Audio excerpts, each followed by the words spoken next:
साथियों, आप सभी का जीएस मैट्रिक्स के ऑनलाइन प्लेटफॉर्म पे स्वागत है। आज की क्लास में हम लोग यूपी पीसीएस 2020 में आए हुए पॉलिटी के क्वेश्चन पे चर्चा करेंगे, जिसमें पहला प्रश्न आया हुआ है कि भारतीय संविधान के अनुच्छेद 371 जे के अंतर्गत देश के किस क्षेत्र को विशेष स्थिति प्रदान की गई है। तो हमारे संविधान का जो भाग 21 है, अस्थायी संक्रमणकालीन एवं विशेष उपबंध, जिसमें अनुच्छेद 369 से लेकर 392 तक का प्रावधान है, उसी में 371 जे में हैदराबाद एवं कर्नाटक के लिए कुछ विशेष प्रावधान किए गए हैं, जो कि 98वें संविधान संशोधन अधिनियम 2012 के द्वारा इनको समाहित किया गया था। इसमें राज्यपाल क्या कर सकते हैं कि हैदराबाद तथा कर्नाटक क्षेत्र के लिए अलग-अलग विकास बोर्डों की स्थापना कर सकते हैं, उनके विकासात्मक खर्चों के लिए राशि का आवंटन कर सकते हैं एवं उस राज्य में राज्य सरकार के पदों में आरक्षण का प्रावधान कर सकते हैं उस क्षेत्र के लोगों के लिए। इसी तरह 371 जो है, आर्टिकल 371 जो है वो महाराष्ट्र और गुजरात से संबंधित है, और 371 ए जो है वो नागालैंड से संबंधित है, और इसमें लद्दाख के विषय में कोई विशेष प्रावधान नहीं है, जो कि भाग 21 में दिया गया है। अगले प्रश्न पे चलते हैं कि संविधान के किस भाग में पंचायती राज व्यवस्था संबंधी प्रावधान दिए गए हैं। तो संविधान के भाग 9 में ये 73वें संविधान संशोधन के द्वारा पंचायतों को संवैधानिक दर्जा प्रदान किया गया था। इसका उल्लेख भाग 9 में दिया गया है। भाग 6 जो है वो राज्यों से संबंधित है, जिसमें अनुच्छेद 152 से लेके 237 तक दिया गया है। भाग 3 जो है ये फंडामेंटल राइट मूल अधिकार से संबंधित है, जिसमें अनुच्छेद 12 से लेके 35 तक दिया हुआ है। और भाग 4 ए यानी भाग 4 ए जो है वो मौलिक कर्तव्य हैं, जो कि 42वें संविधान संशोधन अधिनियम द्वारा 1976 में स्वर्ण सिंह समिति की सिफारिश पे संविधान में इसको समाहित किया गया था। अगला प्रश्न है कि भारतीय संघात्मक व्यवस्था में तृतीय तल कब जोड़ा गया। तो ये 1992 में 73वां और 74वां संविधान संशोधन ये हुआ था, और ये लागू हुआ था 24 अप्रैल 1993 से। इसीलिए हम 24 अप्रैल को पंचायती राज दिवस भी मनाते हैं। अगला प्रश्न इसमें दिया गया है कि निम्नलिखित में से कौन सा संविधान के अनुच्छेद 3 के तहत संसद के एक कानून द्वारा संभव नहीं है। पहला इसमें ऑप्शन है कि नए राज्यों का गठन, दूसरा है कि राज्यों के क्षेत्रों में परिवर्तन, तीसरा है कि राज्यों की सीमाओं में परिवर्तन, और चौथा है कि नए राज्यों का प्रवेश।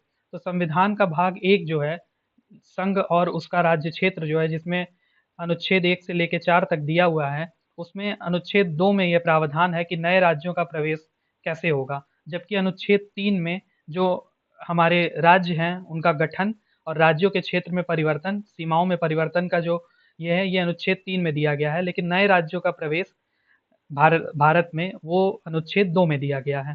ठीक। अगला प्रश्न है कि निम्नलिखित में से कौन से पदाधिकारियों को हटाने में संसद की कोई भूमिका नहीं होती है।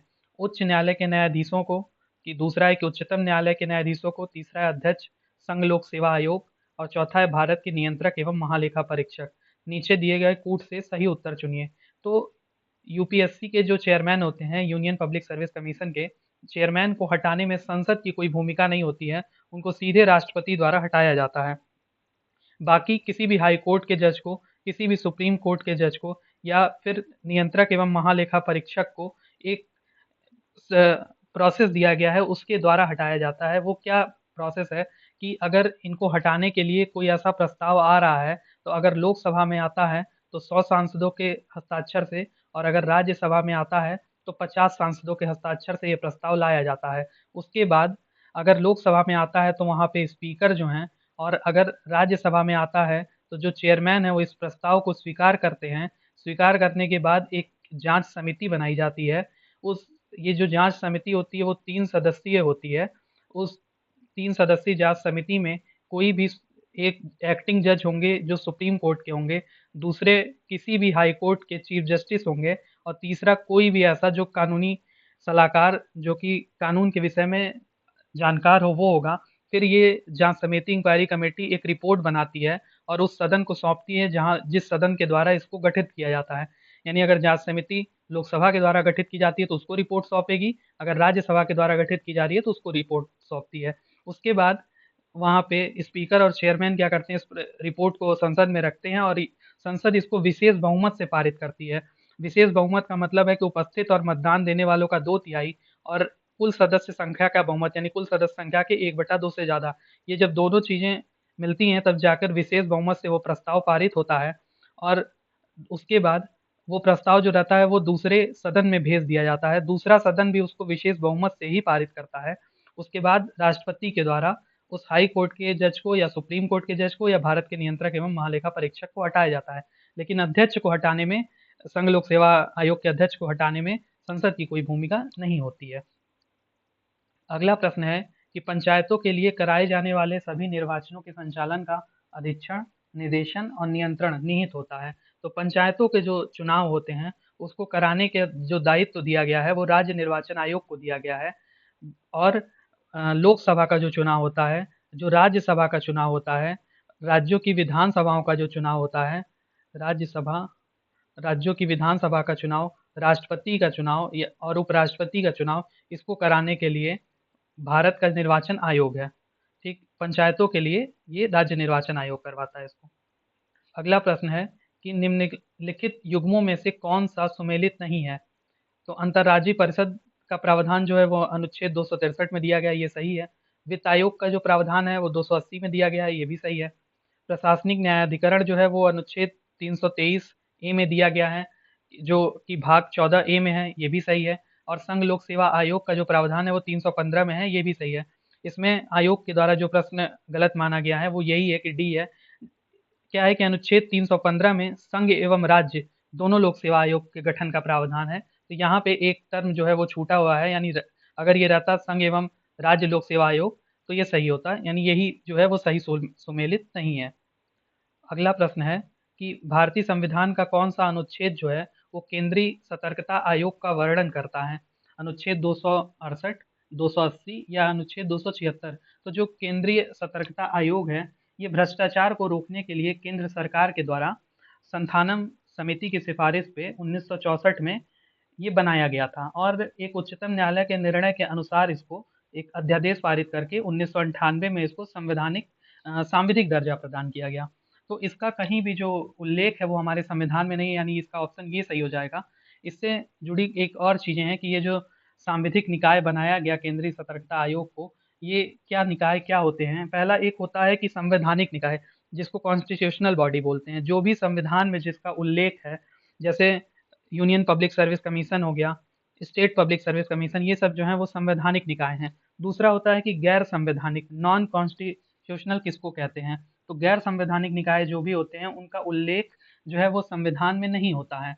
तीसरा है जैसे नीति आयोग है, उसका उल्लेख जो है वो संविधान में कहीं नहीं है, तो नीति आयोग जो है वो गैर संवैधानिक निकाय है। एक चीज़ और होती है कि असंवैधानिक क्या होता है? असंवैधानिक यानी अनकॉन्स्टिट्यूशनल वो चीज़ होती है जो भी संविधान के विरुद्ध होती है, यानी संविधान में कुछ और जो भी संविधान के चीज़ विरुद्ध होगी उसको असंवैधानिक कहा जाएगा। और एक होता है कि वैधानिक निकाय या सांविधिक निकाय किसको कहते हैं? तो संसद जो है हमारी वो विधि बनाकर किसी चीज़ के लिए अधिकार दे दे किसी भी संस्था को, तो उसको सांविधिक संस्था या वैधानिक संस्था बोलते हैं। जैसे कि राष्ट्रीय मानवाधिकार आयोग है, लोकपाल संस्था है। ठीक, अगले प्रश्न पे चलते हैं। अगला प्रश्न यहाँ पे दिया हुआ है कि राष्ट्रीय महिला आयोग के निम्नलिखित अध्यक्षों पर विचार कीजिए और इनकी नियुक्ति का सही कालानुक्रम नीचे दिए गए कूट से चुनिए। तो कुछ ऐसे प्रश्न होते हैं, जैसे ये बहुत फैक्चुअल इन्फॉर्मेशन है। अब जब से महिला आयोग, राष्ट्रीय महिला आयोग बना है तब से कितने अध्यक्ष रहे और कब कब बदला गया, तो ये याद करना अपने आप में एक टफ टास्क है। तो इसको देख लेते हैं कि क्या, जैसे जयंती पटनायक का दिया हुआ है, तो जयंती पटनायक सबसे पहली महिला आयोग की अध्यक्ष थी जो 1992 में। ठीक है, उसके बाद दिया गया है ममता शर्मा। ममता शर्मा यहाँ पे हैं छठे महिला आयोग की और 2011 में। ठीक है, तीसरा है डॉक्टर गिरिजा व्यास। तो डॉक्टर गिरिजा व्यास जो हैं वो पाँचवें महिला आयोग की अध्यक्ष थी, तो ये 2005 में। उसके बाद है डॉक्टर पूर्णिमा आडवाणी। तो डॉक्टर पूर्णिमा आडवाणी चौथे राष्ट्रीय महिला आयोग की अध्यक्ष थी 2002 में। ठीक है, तो इसके अनुसार अगर कालानुक्रम में व्यवस्थित किया जाए तो सबसे पहले हो जाएंगी जयंती पटनायक, उसके बाद हो जाएंगी ये डॉक्टर पूर्णिमा आडवाणी, यानी ये चौथा ऑप्शन हो जाएगा। ठीक है, उसके बाद हो जाएंगी यहाँ पे डॉक्टर गिरिजा व्यास हो जाएंगी। ठीक है, यानी ये वाला ऑप्शन सही हो जाएगा, 1, 4, 3 और 2। ठीक है, अगले प्रश्न पे चलते हैं कि दिया गया है कि निम्नलिखित में से कौन सा सुमेलित नहीं है। मूल कर्तव्य भाग 4.1 में ये सही है। राज्य जो कि भाग 6 में दिया गया है अनुच्छेद 152 से लेके 237 तक, ये भी सही है। भारत का महान न्यायवादी भाग 8 दिया गया, नहीं, भारत के महान न्यायवादी की जो चर्चा है वो भाग 5 में ही है, और भाग 5 के अनुच्छेद 76 में ये प्रावधान है भारत के महान न्यायवादी का। और संघ और राज्यों के अधीन सेवाएं ये जो है भाग 14 में दी गई है, यानी ये सही है। यानी कि ये जो है सी वाला ऑप्शन यही सही सुमेलित नहीं है। अगले प्रश्न पे चलते हैं। अगला प्रश्न है कि भारतीय संसद की सबसे बड़ी समिति कौन सी है। लोक लेखा समिति है, प्राक्कलन समिति है, लोक उपक्रम समिति है, या याचिका समिति है। तो जो एस्टीमेट कमेटी होती है वही सबसे बड़ी समिति होती है। इसमें प्राक्कलन समिति में 30 सदस्य होते हैं, और ये सारे के सारे सदस्य जो होते हैं वो सारे लोकसभा से चुने जाते हैं। और कोई भी मंत्री, यानी जो भी केंद्रीय सरकार में मंत्री है, वो इस समिति का सदस्य बनने की पात्रता नहीं रखता है। तो प्राक्कलन समिति ही जो होती है वो सबसे बड़ी संसदीय समिति है। आगे दिया गया है कि भारतीय संविधान के कौन से अनुच्छेद में नागरिकता से संबंधित प्रावधान है।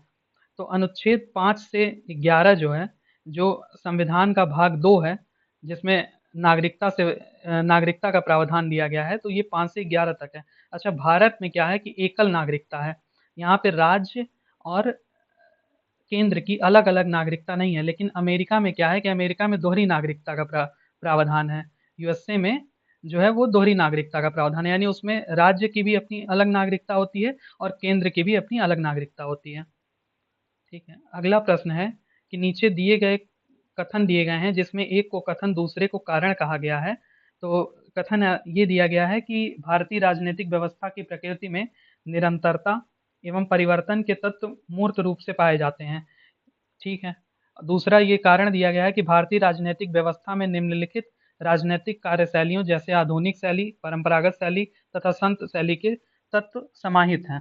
तो ये दोनों सही हैं, दोनों स्टेटमेंट सही हैं। जैसे निरंतर एवं परिवर्तन, ये कि भारतीय संविधान में हमेशा संशोधन होते रहते हैं, तो इसमें निरंतर एवं परिवर्तन के तत्व मूर्त रूप से पाए जाते हैं।